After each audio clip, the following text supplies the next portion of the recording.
말씀 우리 주 예수 그리스도의 이름으로 간절히 기도하옵나이다. 아멘.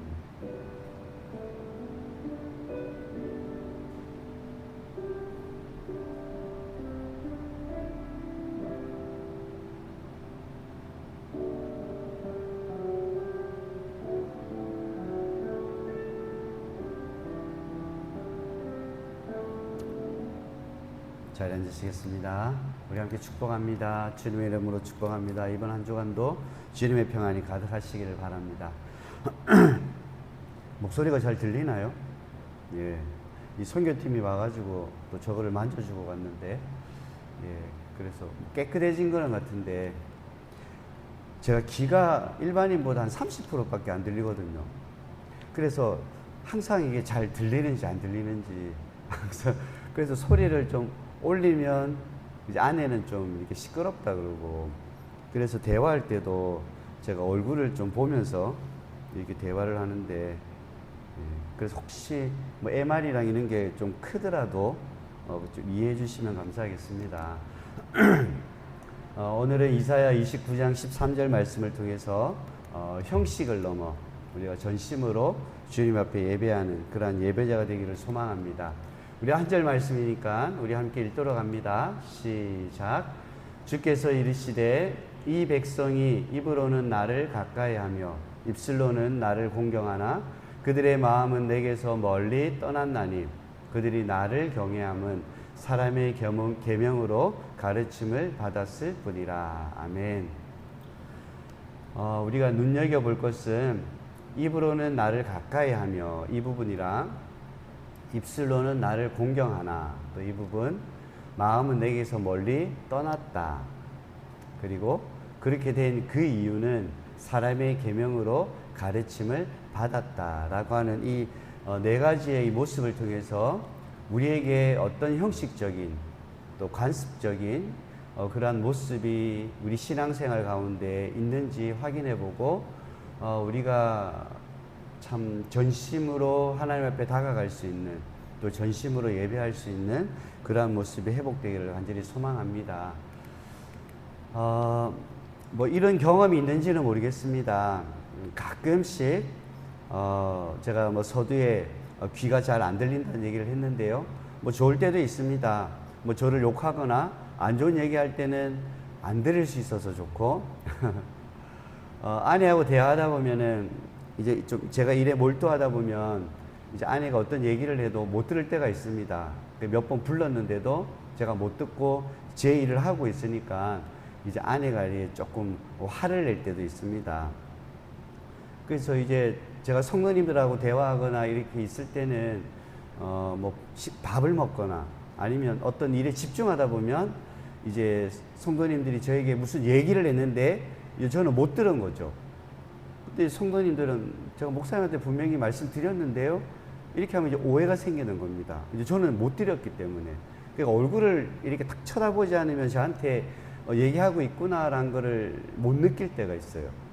이제 그러다 보면 이제 아내하고도 오해가 생겨서 가끔씩 당신은 이제 본인한테 좀 소홀하다. 저는 그렇지 않는데 그런 오해를 할 때가 있습니다. 우리가 뭐 가족들 간에 이제 식탁에서 대화를 할 때도 뭐 자녀들이 이게 예쁜 그림을 그려서 뭐 아빠, 엄마 내가 그렸는데 이거 한번 봐주세요. 막 이렇게 하고 있는데 부모님들은 이 스마트폰을 막 보고 있는다고 놓칠 때가 있습니다. 그러면 이제 자녀들은 속상한 거죠. 부모님은 모르는 겁니다. 이 스마트폰에 빠져서 집중하다 보니까 이 자녀가 부모에게 하려고 했던 얘기를 듣지 못한 거예요.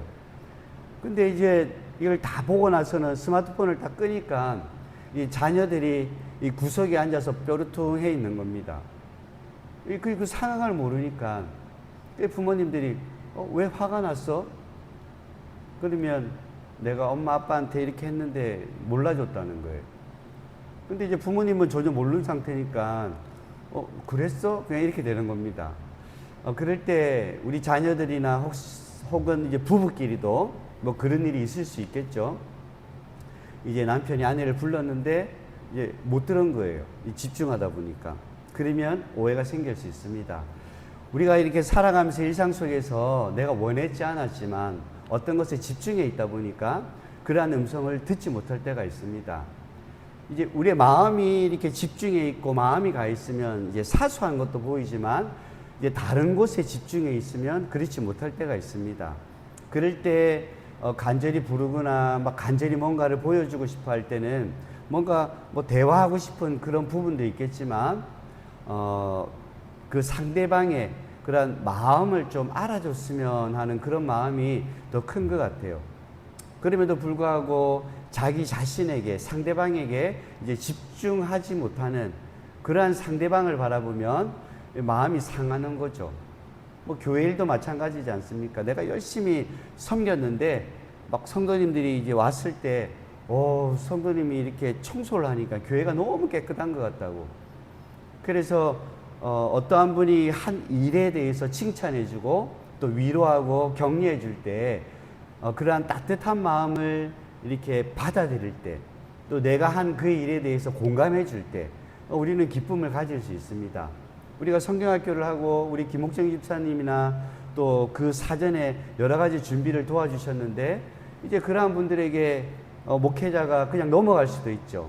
하지만 수고해 주셔서 너무 감사하다고 또 이러이러한 일로 이렇게 해주셔서 너무 감사하다고 이제 이러한 메시지를 또 서로 주고받으면 서로가 위로가 되고 격려가 됩니다. 그거는 다른 데 있는 것이 아니라 내가 당신에게 집중하고 있고 당신이 그 하는 일에 내가 마음을 두고 있습니다. 그래서 언제나 당신을 지켜보고 있고 당신이 한 일에 의해서 소홀하지 않고 내가 그 마음을 내가 잘 알고 뭐 어떻게 해서든 그 마음을 참 이렇게 격려해 주고 싶습니다. 이러한 마음의 소통이 참 중요한 것입니다. 근데 오늘 말씀 속에서 우리가 29장 1절에서 보면은 29장 3절에 보니까 내가 너를 사면으로 둘러 진을 치며 너를 애워 대를 쌓아 너를 치리니 이렇게 얘기합니다. 이 아수르 군대가 이 유다 땅에 이제 침공을 해와서 이제 포위를 당할 것이다라는 그러한 예언들을 하고 있습니다. 이사야를 통해서. 그러한 이유 중에서는 너희들의 그 마음이 이 하나님을 향해 있지 않고 하나님께 집중해 있지 않다라는 겁니다. 그런데 이들은 예배는 굉장히 열심히 했습니다. 끊임없이 찬송도 그 성전에 그리고 예배 자리에서 또 기도도 그리고 많은 제물을 가져와서 그것들을 태우면서 끊임없이 제사가 일어나고 있습니다. 많은 예배가 일어나고 있는 거예요. 그런데 하나님을 향한 그러한 온전한 시선과 마음이 향해 있지 않다라는 겁니다. 하나님은 끊임없이 지금 너희들이 마음은 딴 데가 있고 그 자기를 치러 오는 이 아수르 군대 그들이 치러 오면 어떻게 되지? 다른 힘이 센 다른 나라들과 동맹을 맺어야 되지 않을까? 막 이러한 생각으로 가득 차 있는 겁니다. 그러니까 우리의 삶도 많은 예배 시간들이 있습니다. 뭐 열심히 나오기도 하죠. 그래서 이 시대에 이 성전의 뜰은 늘 붐볐지만 참 하나님은 홀로 계셨습니다. 그들의 마음이 하나님과 함께하지 않았습니다. 우리에게도 이런 찔림이 있지 않습니까? 우리도 열심히 교회 나오고 열심히 기도하고 열심히 말씀도 읽고 찬양하고 예배하는데 자칫 우리의 삶에 불안을 털어내기 위한 그러한 종교적인 행위로 될 수 있다라는 것입니다. 과연 우리의 영혼은 어디에 머물고 있습니까? 하나님과 동행하며 하나님과 함께하며 있습니까? 우리의 예배가 정말 하나님의 임재 가운데 하나님과 함께하는 그러한 예배의 모습으로 되어져 있습니까? 아니면 우리는 지금 예배는 드리고 있지만 우리의 마음의 밭은 지금 예배 끝나고 나면 점심에 뭘 먹지? 아니면 우리가 또 이 한 주간은 또 어떻게 어떤 삶을 살아야 되나? 아니면 어떤 불안한 마음 속에서 이 예배가 끝나면 어떠한 일에 대한 불안을 해소하기 위한 그러한 것들. 또 때로는 이 예배가 불안을 해소하는 내가 지금 예배 드렸으니까 이 한 주간의 일도 잘 되겠지. 그러니까 이 시간 나와서 하나님께 잘 보여야지. 좀 이러한 종교적인 행위의 모습이 우리들에게 있지 않는지 한번 살펴볼 필요가 있습니다. 오늘 이 29장의 본문의 배경을 한번 떠올려 봤으면 좋겠습니다. 시온산 성전에 제물을 엄청나게 가져오고 이 제사를 지내기 위해서 그 제물들을 이제 죽입니다. 각을 뗍니다. 이 제물의 피비린내, 그리고 그 고기들을 태우는 거죠. 그 고기를 태우는 냄새들, 연기들, 또 끊이지 않는 찬양의 소리가 이어지고 있습니다. 가득했습니다. 성전 마당에는 제물을 바쳐서 온 백성들로 발 디딜 틈이 없습니다. 많은 사람들이 그 교회 그 성전 안에 붐볐고요. 그리고 그 성전에 많은 제물들이 제사로 드려지고 있습니다. 히스기야 왕의 주도로 우상을 깨부수고 또 유월절을 성대하게 해보겠지만 겉으로 보기에는 이 외형적인 한 왕의 종교적인 개혁이 있었습니다. 근데 백성들의 마음은 변하지 않는 거예요. 한 지도자의 마음만으로는 이 변하지 않는 겁니다. 이 왕 중심의 종교 개혁과 뭐 이러한 유월절의 회복들, 화려하게 이런 종교적인 행위는 복원되었지만 이 백성들, 이들과 함께 같은 마음으로 이러한 완전한 종교적인 개혁이 이루어지지 못했습니다. 그러니까 겉으로 볼 때는 역사상 이래도 없는 정말 신앙의 이 부흥의 시대가 찾아온 거예요. 하지만 그 화려한 성전들 너머에 있어서는 이 백성들의 실제 삶은 그렇지 않았다라는 겁니다. 이 북쪽에서 잔혹하기로 유명한 이 아수르 제국, 이 거대한 먼지바람을 일으키며 이렇게 쳐들어오는 겁니다. 그 성벽 하나를 두고 죽음의 공포가 이제 턱 밑까지 차오르게 됩니다. 누구나 어떤 공포 앞에서는 그것을 두려워하죠. 그때 하나님의 백성들은 누구를 바라보고 있는지, 그렇게 많은 예배를 드리고 있는데 정작 하나님은 바라보지 않고 그들은 성전 하득에 끊임없이 연기를 피우고 예배를 드리고 찬양을 하고 기도는 했지만, 오늘 우리가 찬양했던 것처럼 여호와는 우리의 피난처시며 요새시고 진정한 구원이시고 반석이다라고 그들은 노래했고 입술로는 얘기했지만, 노래가 끝나기 무섭게 밤만 되면 그 어두운 시간을 통해서 애굽에 사신을 보냅니다. 아수르 못지않는 강대국이었거든요.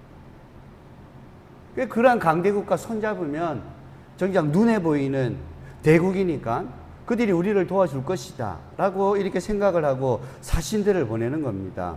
입술로는 늘 우리의 반석이고 요새시고 구원이시다고 우리를 건져주시니라고 고백을 했는데 정작 그들의 삶과 그들의 모습은 그렇지 않았다라는 거예요. 밤마다 애굽에 사신을 보내고 그 비밀 사신들을 통해서 동맹을 맺으려고 했던 모습을 바라봅니다.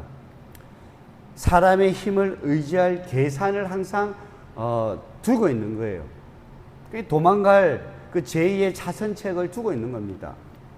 하나님께서는 그 백성들의 마음속에 이미 떠나 있고 차선책을 두고 있는 그들의 마음을 바라볼 때 하나님의 마음은 어떻겠습니까? 입술로는 그렇게 가까이 있는데 그들의 마음은 떠나 있는 거예요. 정작 하나님을 의지해서 예배한 게 아니라는 게 드러나는 겁니다. 증명되는 겁니다. 우리의 모습은 어떻습니까? 기도할 때 하나님만이 지금 내 상황을 역전시킬 수 있습니다 라고 고백은 하지만 정작 우리가 차선책을 찾고 있다면 그것은 이 시대에 이 이스라엘 백성들과 다를 게 없는 겁니다. 열심히 기도하고 열심히 예배에 빠지지 않고 나오지만 정작 우리의 마음은 떠나 있는 거죠. 우리의 불안을 달래기 위해서 이 종교적인 이 보험을 들고 있는 겁니다. 낮에는 찬양하고 밤에는 애굽을 찾고 우리의 인생의 그 낮 시간은 하나님을 열심히 찬양하지만 우리 인생의 그 어두운 때는 하나님 외에 다른 어떤 것을 찾고 있는 이 하나님의 백성과 다를 게 없는 겁니다. 이 종교적인 보험을 들고 있는 거죠. 내 삶의 불안을 달래기 위한 종교보험. 그래서 이 예배를 이용하는 겁니다. 하나님을 이용하는 거죠. 우리의 기도를 이용하는 겁니다. 전적인 하나님과의 친밀한 교제가 없이 단지 하나님을 이용하기 위해서 가까이 가는 겁니다. 뭐 자녀들도 또 부부간에도 그러한 모습들이 우리들에게는 있습니다. 뭔가 나에게 얻으려고 할 때 뭔가 이렇게 막 잘하는 거죠. 아빠 나 지금 아빠 심부름 잘했지? 아빠 시킨 거 뭐 잘했지? 어떻게 했지? 이러면서 뭔가 얻으려고 하는 그러한 모습이 있는 거죠. 우리도 하나님 앞에 이러한 종교적 보험을 드는 겁니다. 나는 끊임없이 새벽 예배 다 드렸는데요. 우리가 특별 새벽 기도회 뭐 이런 걸 해도 마찬가지죠. 뭔가 그 시간에 하나님과 깊은 교제를 통해서 내 신앙을 회복시키는 목적이 아니라 뭔가 그 기간을 다 채우기 위한 내 그 기간을 다 채웠으니까 특별한 날에 특별한 시간을 들여서 특별히 다 채웠으니까 하나님 내가 이렇게 보험을 든 거죠. 그러니까 이제 보험을 타내는 것처럼 하나님께 요구합니다. 낮에는 성전에서 하나님을 찬양하고 밤에는 애굽의 군사력을 의지하고 이렇게 머리를 굴리는 기막힌 이중생활을 시작하는 겁니다. 우리들에게 이러한 이중생활이 없습니까? 우리가 한 번 더 우리 신앙생활을 살펴볼 필요가 있습니다. 그들에게 성전 제사는 살아계신 하나님과의 인격적인 사랑의 교제가 아닙니다. 참 안타깝습니다. 하나님과 정말 인격적인 친밀한 사랑의 교제가 이루어지면 정말 하나님이 내 곁에 있다라는 사실이 확신이 생깁니다. 그러니까 다른 것 의지하지 않을 수 있음에도 불구하고 우리는 이제 종교적인 보험 드는 거에 참 급급합니다. 내가 정성껏 재물을 바쳤으니까 하나님도 우리를 앗수로부터 지켜주셔야 합니다. 라고 이렇게 오히려 요구하고 선포하는 거죠. 이 종교적 보험이고 거래입니다. 이거는. 누가 나와 거래하는 게 뭐 기분 좋을 수는 없습니다. 참 나에게 순수한 마음으로 도와주고 순수한 마음으로 가까이 있는 것이 아니라 만약에 이 사람이 잘 되면 뭔가 얻을 것이 있을 그런 목적을 가지고 나에게 온다고 하면 얼마나 마음 아프겠습니까? 근데 하나님께서는 그렇게 마음이 아픔에도 불구하고 참 우리를 사랑하는 게 더 크시니까 우리 곁에 늘 계신 거예요. 우리가 동행하고 계시고 내가 너와 함께 하신다라고 늘 얘기하고 있습니다. 그렇게라도 참 나를 찾고 나와 함께 하니까 하나님께서는 참 그것으로도 감사하고 사랑하다고 얘기하는 겁니다. 이 거짓된 평안의 껍데기를 가차없이 하나님께서는 벗겨냅니다. 이 본문에 쓰인 우리가 서두에 말씀드린 그 네 가지의 그 말씀 속에서의 그 단어들을 보면 하나님의 마음이 참 얼마나 안타까웠는지 이라는 것을 볼 수 있어요. 하나님의 그 찢어지는 그 마음을 우리는 볼 수 있습니다. 백성들이 입으로 하나님을 가까이 한다라고 이렇게 얘기합니다. 오늘 13절 말씀 주께서 이르시되 이 백성이 입으로는 나를 가까이 하며 이렇게 말씀합니다. 여기서 가까이 한다 이 말은 나가시라고 이렇게 얘기합니다. 이 다가가는 이 몸을 얘기하는 거예요. 신체를 얘기하는 겁니다. 그러니까 입술로 나를 가까이 했다라고 하는 것은 그들의 몸은 늘 나와 가까이 있었다라는 거예요. 교회는 참 열심히 다녔습니다. 열심히 나왔습니다. 이 몸은 늘 우리의 껍데기는 늘 하나님 앞에 가까이 했습니다. 확인시키는 거죠. 하나님 앞에. 봐요, 내 옆에 항상 있었잖아요. 이것도 목적을 가지고 하나님께서 어떤 응답 주시지 않으면 그때 늘 가까이 있는 거 주님 내 보셨잖아요. 옆에 가까이 있고. 근데 왜 어떠한 것들 내가 구하는 것들 이러한 것들 왜 안 해주시는 거죠? 이렇게 묻는 겁니다. 그러니까 제물을 들고 이 제단 앞에 나오는 그런 외적인 제의의 형식은 참 잘했다라는 거예요. 그들은 성전대를 밟는 종교적 의무도 참 잘했습니다. 단 한 번도 그러지 않고 열심히 이 교회에 나오고 열심히 찬양하고 열심히 기도했다라는 거예요. 입술로는 하나님을 공경한다라고 얘기합니다. 우리가 두 번째 제가 말씀드렸던 입술로는 나를 공경하나, 이 카바드라고 합니다. 이 참 공경을 하는데 이 실제적으로 그냥 이 카바드는 무겁고 또 영화롭게 여기고 존귀하게 여긴다, 이제 이런 뜻입니다. 그런데 말만 잘했다는 거예요. 조금 좀 격하게 얘기하면 그렇습니다. 너희들 말은 정말 화려하고 말은 근사하다라는 거예요. 가끔씩 대표 기도할 때도 말은 화려하고 참 온갖 좋은 단어들은 다 붙이지만 이제 참 은혜가 안 되는 그런 기도가 있을 때가 있습니다. 고향교회 90대 중반이 넘으신 장로님이 계신데요. 이제 그분은 나와서 대표 기도하실 때 이 첫 마디가 이렇습니다. 그냥 아버지 딱 이렇게 얘기하는데 그 무게감이 있습니다. 참 그 한마디에 담긴 그 의미가 그 첫 기도에 그 하나님을 부르는 그 소리에서 무게감이 쫙 느껴집니다. 그 무게감은 어디서 나오냐면 늘 예배 드릴 때에 그 참 그 전심인 모습, 그리고 기도하실 때나 그리고 어떠한 말씀을 들을 때 참 졸리시기도 하고 힘드시기도 하겠지만 참 하나님의 말씀을 사모하면서 그 듣는 자세, 그리고 성도님들을 대하는 태도들, 평소에 어린 아이들이나 약한 자들, 어떤 누구를 대하는 그런 모습 속을 우리가 늘 보지 않습니까? 그런 진실한 모습 속에서 나오는 그 기도의 울림이 굉장히 큰 겁니다.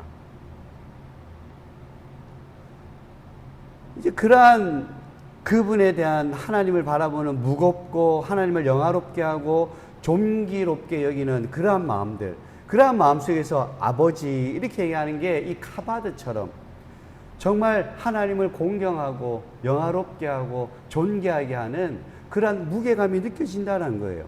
그런데 하나님 지금 이사야를 통해서 얘기하는 것은 그렇지 않다라는 거예요. 입으로는 공경하나 참 너희들이 말은 잘하고 말은 화려하고 너희들이 쓰는 단어들은 참 대단하지만 그렇지 않다는 거예요. 그들의 마음은, 곧 이어서 나오는 말씀이 그들의 마음은 내게서 멀리 떠났다라고 이렇게 얘기합니다. 라하크라고 합니다. 뭐 어떤 또 어느 사정에 라히크라고 되어 있기도 한데, 라하크 이 말은 이 까마득히 먼 마음을 얘기하는 거예요. 그 마음이 뭐 까마득하게 보이지도 않을 만큼 떠나 있는 겁니다. 우리의 몸도 가까이 있고 입술로는 막 공경합니다. 하나님을 영화롭게 하는 것 같고 존경하는 것 같고 하나님의 그 참 경외하는 그 무거움 속에 있는 것 같지만 너희들의 마음은 까마득하게 멀리 떠나 있다라고 얘기하는 것입니다. 우리가 이 마음에 대해서는 우리가 여러 번 나누었습니다. 11. 마음은 전인격적인 자기 자신의 인격을 드러내는 겁니다. 모든 것을 드러낸다 그랬죠. 자기의 전인격적인 전심을 얘기한다고 했습니다. 근데 이 마음, 우리의 전인격적인 그 모든 것들이 까마득하게 하나님에서 떠나 있다라는 겁니다. 한 사람의 모든 것을 드러내는 전 인격적인 그 삶의 중심, 결단의 자리, 이 모든 것들이 까마득하게 떠나 있다라는 거예요. 몸과 입술은 제단 바로 앞에 엎드려 있지만 그들의 진짜 삶은 하나님을 향해 있지 않다라는 것입니다. 하나님에게서 까마득히 먼 곳에 있는 것을 나타내고 있는 것입니다. 또 가슴 아픈 것은 그 뒤에 이어지는 구절입니다. 13절 끝절이죠. 사람의 계명으로 가르침을 받았을 뿐이라 이렇게 얘기합니다. 나를 경외하면 그들이 사람의 계명으로 가르침을 받았습니다. 이렇게 얘기합니다. 이 멜룸마다라고 합니다. 이것은 학습된 경건이에요. 우리 부모님들이 이제 자녀들에게도 참 이런 부분들을 우리가 조심해야 되는데요. 기계적으로 길들여진 이런 경건을 얘기하는 거예요. 그러니까 우리가 신앙생활 하면서 살아계신 하나님을 직접 내가 만나고 경험하고 그 속에서 참 그 은혜를 경험하다 보니까 우리가 그냥 입술로만 찬양하는 게 아니라 그 찬양 가사를 우리가 음미하면서 참 하나님께서 나에게 해 주신, 이미 나에게 베푸신 그 사랑과 은혜가 기억나는 거죠. 내가 경험되어지니까. 그러한 것들이 감사해서 눈물을 흘리는 겁니다. 외적으로 남들에게 잘 보이기 위해서 우는 게 아니죠. 우리가 회개를 할 때도 누군가 들을까봐 부끄러움을 넘어서 듣든 듣지 않든 그 이상의 것, 정말 하나님만을 바라보면서 하나님 앞에 내 모든 죄를 고하고 또 용서하시는 거 하나님께 감사하면서 막 부르짖는 겁니다. 어떻게 저렇게 부르짖으면서 기도하지 하지만 내가 정말 은혜되고 정말 회개의 기도가 터지면 그렇게 되는 거죠. 다른 사람 의식하지 않습니다. 외형적인 그런 모습을 생각하지 않습니다. 오로지 하나님만 보이고 하나님 앞에 벌거벗겨진 내 모습만 보이니까.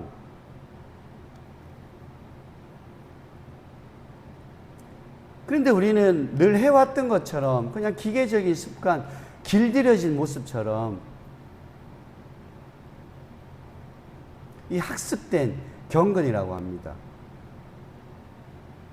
부모님들이 늘 이렇게 하니까 그냥 습관적으로 일어나고 부모님 교회 가고 깨웠으니까 주일이면 그냥 의뢰히 우리 교회학교 친구들 9시에 예배 드리니까 의뢰히 뭐 한 8시나 8시 반에 일어나서 깨우면 옷 입고 그냥 습관적으로 교회 왔다가 뭐 몇 시간 앉아 있으면 이제 마치면 부모님한테 혼 안 나니까 앉아서 그냥 예배 마치고 집에 가고 또 부모님들은 잘했다고 용돈 주거나 또 맛있는 걸 사주거나 뭐 이러한 습관적인 기계적인 길들여진 상태가 되면 안 된다라는 거예요. 그 종교개혁자 존 칼빈은 이 장면을 두고 이렇게 얘기해요. 마음이 빠져나간 예배는 하나님을 섬기는 게 아니라 하나님을 조롱하는 일이다라고 이렇게 그 학자는 얘기합니다. 우리 같으면 그럴 거잖아요. 이제 9월 때면 추석인데 이제 명절인데 이 자녀들이 그냥 형식적으로 기계적으로 습관적으로 그냥 부모님 와서 인사만 덜렁하고는 와가지고는 빨리 갈 생각만 하는 거예요. 부모님하고 교제할 생각은 안 하고. 그 부모님들이 보내고 나서 참 두 분이 앉아서 무슨 얘기를 하겠습니까? 뭐 오지나 말지. 뭐 솔직히 이런 마음 가지실 것 같아요. 부모님들이. 저희가 이제 선교 보고 때문에 나가면 또 가족들 또 뭐 이렇게 자녀들이 있잖아요. 그러면 뭐 누구도 왔으니까 가서 그래도 인사를 해야지 하고 인사를 오는 거예요. 근데 만약에 그렇게 찾아올 때 큰아버지, 작은아버지, 뭐 큰 고모부 이렇게 하면서 왔는데 그냥 갈 것만 생각한다든지 아니면 인사만 덜렁하고 형식적으로 그냥 저 왔다 가요. 아빠 오면은 그냥 그렇게 얘기는 안 하겠죠. 아빠 엄마한테 인사했다고 나중에 얘기해 주세요. 혼 안 날려고 그냥. 그렇게 하면 얼마나 속상하겠습니까? 근데 한 번도 그런 적은 없지만 만약에 그렇게 한다면 나중에 우리가 부모가 되어서 우리 자녀들이 명절 되면 아유 참 보고 싶은데 안 오나 이렇게 하고 있는데 왔는데 이렇게 보니까 갈 궁리만 하고 있는 거예요. 그러면 부모님 마음이 얼마나 아프겠습니까? 그래서 이 학자는 그렇게 얘기하는 겁니다. 하나님 섬기는 게 아니라 참 하나님을 조롱하는 일이지 않느냐 이렇게 얘기하는 겁니다. 마음이 없는 그러한 예배 하나님께서도 너 지금 내 조롱하고 있니? 뭐 이런 마음을 갖지 않겠습니까? 신약에 건너와서는 예수님께서 이 형식적인 이 전통주의에 빠진 바리새인들 이 이사야의 탄식을 그대로 인용하시면서 그들에게 이렇게 참 혼을 내는 거예요. 참 우리는 이 말씀 속에서 우리 자신을 좀 돌아봤으면 좋겠습니다. 우리의 믿음도 어느샌가 좀 능숙해진 이 교회의 생활의 기술이 있습니다. 목사님에게 칭찬받는 법, 참 어떻게 보면 사람들에게 칭찬받는 법, 내가 참 이렇게 했더니 성도님들도 좋아하더라. 뭐 이러한 뭔가 교회 생활의 기술을 배우는 것처럼. 그리고 새로운 신자들이 오면 하나님과의 깊은 교제보다는 어떻게 하면은 좀 눈에 띌 수 있고 이런 교회 생활의 기술 좀 우프기도 합니다. 이제 이러한 것들을 먼저 터득하는 것을 볼 수 있습니다. 그보다 우리가 참 주님의 사랑을 먼저 깨닫고 참 그러한 사랑에 감사해서 눈물 흘리고 그러한 순수함이 회복되었으면 좋겠어요. 우리가 찬양을 불러도 우리가 가슴이 좀 먹먹해지고 참 하나님의 은혜를 깊이 깨달을 때가 있지 않습니까? 뭐 대표기도 순서가 되면 물론 힘들죠. 대표해서 기도한다는 것 자체가 부담도 크고 하지만 좀 매끄럽고 은혜스러운 그런 단어들을 찾는 게 아니라 정말 내가 기도하면서 뭐 다른데 인용해도 괜찮습니다. 인용도 하고 좋은 말도 쓰지만 그 말씀을 읽으면서 우리 스스로가 또 하나님을 한 번 더 생각하면서 좀 그 마음이 담겨질 수 있도록 또 수정하고 고쳐 쓴다면 좋겠습니다. 뭐 기독 서점에도 대표 기도문, 뭐 상황별 대표 기도문 이런 책들이 많아요. 그럼 그거 그냥 쭉 뽑아가지고 가지고 와서 하는 것보다는 인용은 하되 좀 수정하고 고쳐 쓰면서 내 마음도 담고 좀 우리 성도님들을 위해서 기도하면서 뭔가 바라고 원하는 그리고 하나님께서 원하고 계신 그러한 마음들을 담을 수 있다면 듣는 많은 분들에게도 굉장히 은혜가 되는 그런 시간이 될 줄 믿습니다. 우리가 이 예배실에 머무는 이 1시간 동안만 하나님을 예배하는 게 아니라 참 우리가 세상 속에 나가서도 거룩한 성도들로 살아가는 그러한 삶들 어쩌면 하나님께서 원하시는 건 이 자리에 앉는 1시간보다 세상 속에 나가 살아가는 그 삶의 예배를 더 기뻐하실 줄 믿습니다.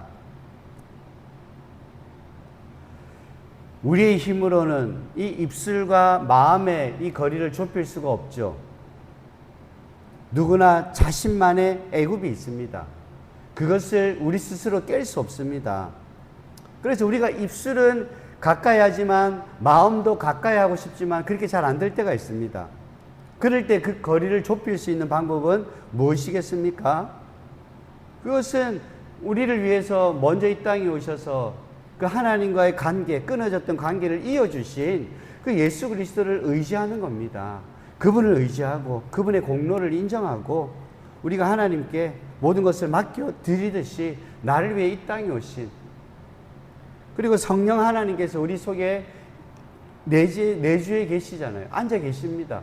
그분과 깊은 교제를 통해서 소통을 통해서 소통하시는 분 성령님이시거든요. 그분의 음성에 귀를 기울이고 하나님께서 차가운 그냥 돌판에 새겨진 글씨만 주신 게 아니잖아요. 말씀이 육신이 되어 우리 곁에 오시게끔 우리와 함께 사셨던 분입니다. 따뜻한 손길로 우리를 만져주시기 위해 예수 그리스도를 보내셨습니다. 병든 자들, 나병한 자들, 아무도 만질 수 없는 그들에게 그 따뜻한 손길, 하나님의 손길이 어떤 것인지 느끼게 해주시기 위해서 예수 그리스도를 보내주시고 그분 곁에 보내주시고 그분을 만져주셨잖아요.